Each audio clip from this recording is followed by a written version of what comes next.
most accepted workout programs give you results. Most of them work. None of them work forever. And of course, some of them work longer than others. I think it's important to communicate because there's so many different workout plans that are out there. Lots of evangelists too. I feel like you're trying to justify your bullshit bro split right now. No, although this guy that did make me think of this. Guys, I have an idea. Setting the table right here. That did make me think of this. No, because you'll see lots of, and I say accepted, like, workout programs that lots of people do, lots of people swear by, and they're very different from other workout programs. You're like, well, how's this possible? Which one works? Which one doesn't work?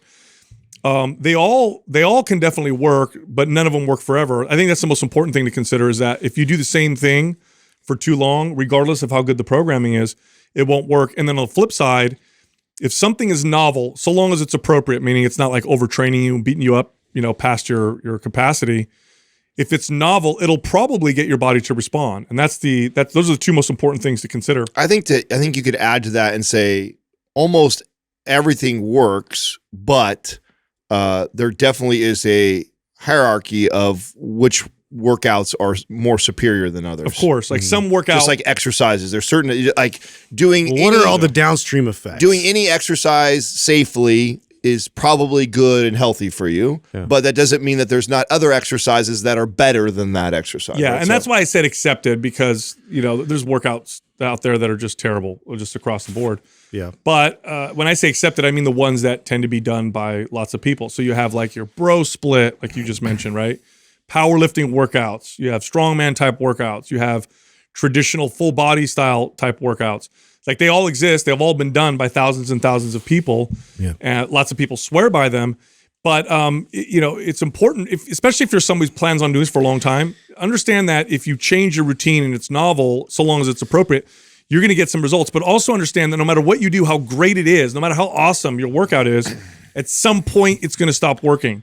And that doesn't matter what the program is. At some point, it'll just stop working. Even my Butts and Guts program. I mean, come on. Did you ever run a Butts and I did. You did? Yeah. Butts and Guts? Yeah, Butts and Guts. Oh, my gosh. You remember do you remember? So you were around. I don't know if Justin was around for this. It used to be really popular in Sal's era and my era at 24 Fitness, where I think it was once a quarter we used to do the seminars. And the company would send you a box of like a T-shirt to like hype it up and like all kinds of material. That must have happened right after I left. Oh, really? Yeah. Oh, I thought that goes all the way back to because I think they started to phase it out when Justin was kind of coming on board.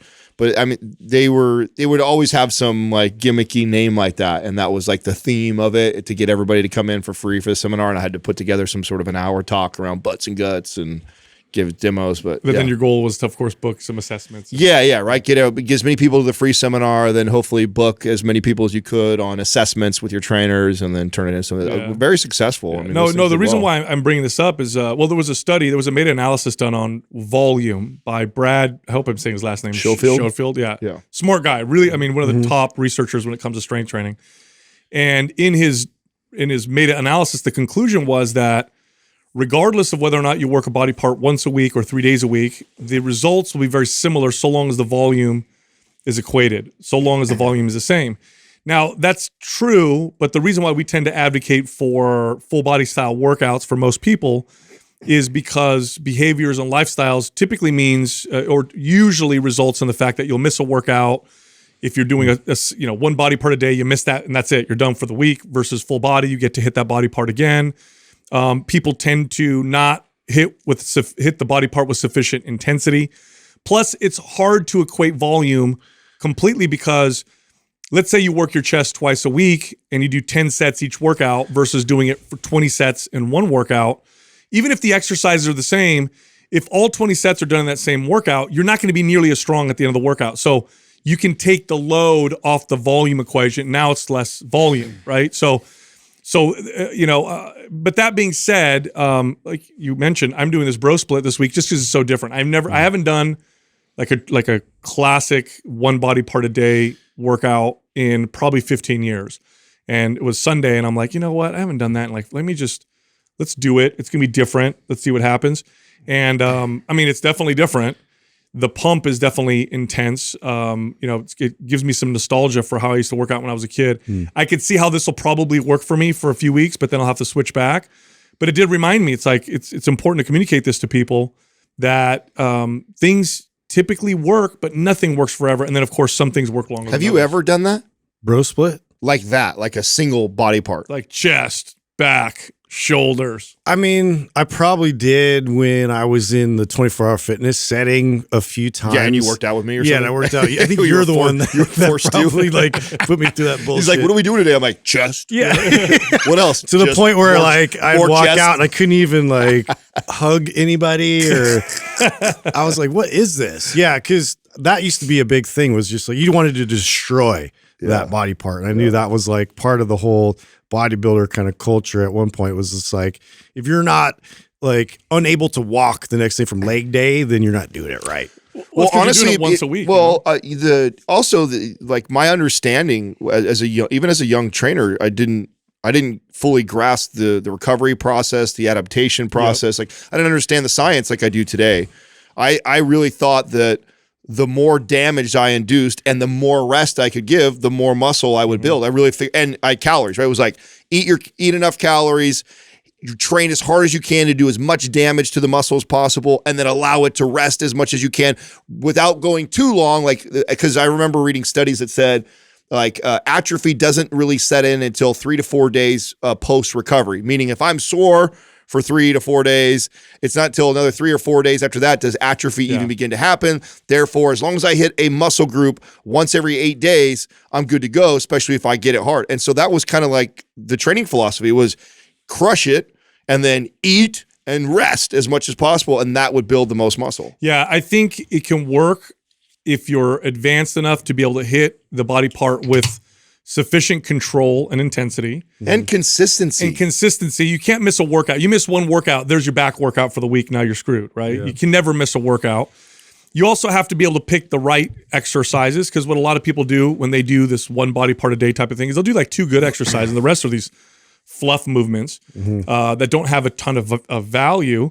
And I do think now, but on the flip side, there's value in like really maximizing the waste, byproducts, right? The waste buildup, the pump, the ability to really squeeze and contract the muscle.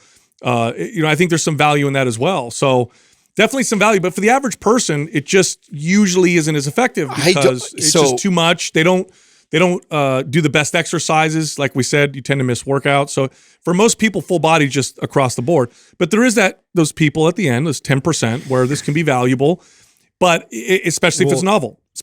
Yeah, well, that's, I guess, was going to be my point, was the novelty factor, because of the fact of, so for me, being introduced to that kind of training, like, opened up a lot of these like angles and movements and exercises like I never would have pursued, right? Like it was just meat and potatoes constantly. Like, here's the barbell lifts for that, here's the dumbbell lifts for that, and that's it, right? Yeah. And then there's all these different machines and cables and things to provide a different kind of stimulus. So maybe like weaving in and out in terms of me being exposed to like a new stimulus was beneficial. Yeah. Honestly, I don't know. So it's interesting, since out of the 3 of us, I probably trained the bro split way, single muscle, the longest. Yeah.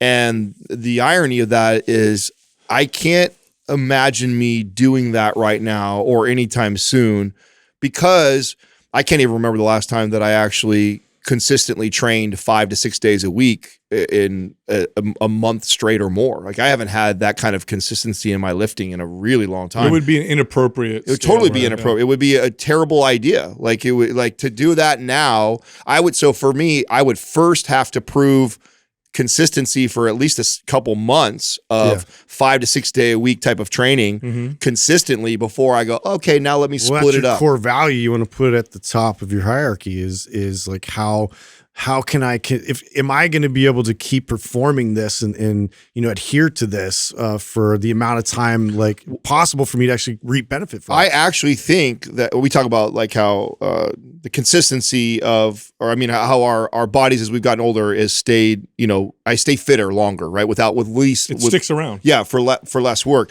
I really think a lot of that has to do too with switching out of the single body part. Because when I look back at like my entire career of lifting, I'm not any more or less consistent today really than any other time. And really what it is that I've switched to a more full body, or at least splitting the upper lower body type of approach. And so I just, even when I'm inconsistent, I still am getting more work done than I ever did before. I can't. And so looking back, I go, you work out 3 days, you hit the whole body 3 times. Yeah. If you work out with the bro split and you miss a workout or 2 workouts, there's whole swaths of your body that you haven't been able to hit. And the natural thing that people do is gravitate towards the things they're good at and they like. And so those are the things that continue to get more attention. Yeah, they never miss arm day. That's right. And then the stuff that you don't like. Behavioral element, right? Yeah. So man, it's really a very small part of the population that I would ever really recommend now, which is crazy because I'm admittedly was like that for that's because bodybuilding had such a strong influence on strength training that's how you did strength training. That's really, unless you were an athletic trainer and understood that. When you were a trainer, when I was a trainer, everything I knew about strength training was from a lot bodybuilding. of it came from bodybuilding. Yeah. So that's how I trained people. I trained people body parts at a time, and full body was just a game changer. Well, that's how the gyms are set up. I mean, they had all of those machines deliberately sectioned out. So you work on this body part, then you go to this one. Yep. And that's the influence of bodybuilding. But to give you guys kind of, or to give the audience kind of a timeline of how this has progressed for me, because again, this is very novel. I'll probably do it for 3-4 weeks, then I'll go to something else. But it starts, I did a MAPS anabolic style workout for a while. MAPS anabolic style workouts, I tend to get really strong. Then I did MAPS 15-ish. It was probably 25 minutes a day. I hit a PR in deadlift. I got really, really strong doing that. But once I start to lift real heavy, I start to notice my joints or whatever. So then I switched to more of a MAPS aesthetic where I'm going full body with focus sessions type of stuff. Then I did maybe an upper lower split for a few weeks. And now I'm doing this real classic bro split. Very different feel though. Like it's I don't pay attention to the weight at all. In fact, if you see me working out, I'm constantly going lighter because the goal is to feel the muscle. And if I do a set and I go, I bet I could feel it more if I took 20 pounds off. So I'm constantly going lighter and lighter, trying to feel. So it's very, very bodybuilder-ish. There's almost no emphasis on how much weight I'm lifting. In fact, I did back today and I did deadlifts at the end of my back workout because I wanted to get a really hard pump and get fatigue, go light with the deadlift and squeeze at the top, which is not how you traditionally would deadlift. Yeah. So it's a very different feel. I get real sore. I'll tell you that much. I'm like, my chest is really sore from working out yesterday. Whereas the full body stuff, I almost never get sore. When, Doug, how much longer until we can start to reveal the new program that's coming out? I mean, it's around the corner right now, right? Yeah, so we're going to be launching in a couple weeks here. Yeah. Can't say too much more. Can't say too much yet, but there is something coming. Come on. Let's just say I haven't been this excited for a MAPS program in a long time. I feel like we say that a lot. No. Yeah. This one, really excited. No, I am very excited. Really excited. They'll know why when we release it. They'll know why. This one's going to be a lot of fun. Can we at least say that you're the cover model on this? We haven't done that in a long time. That's so weird. That's so weird. Yeah, you're the cover model. For some reason, the marketers are like, let's put the old guy on the cover and see what happens. No, there's a reason for that. You'll find out. No, I'm actually really excited about this one too. So yeah.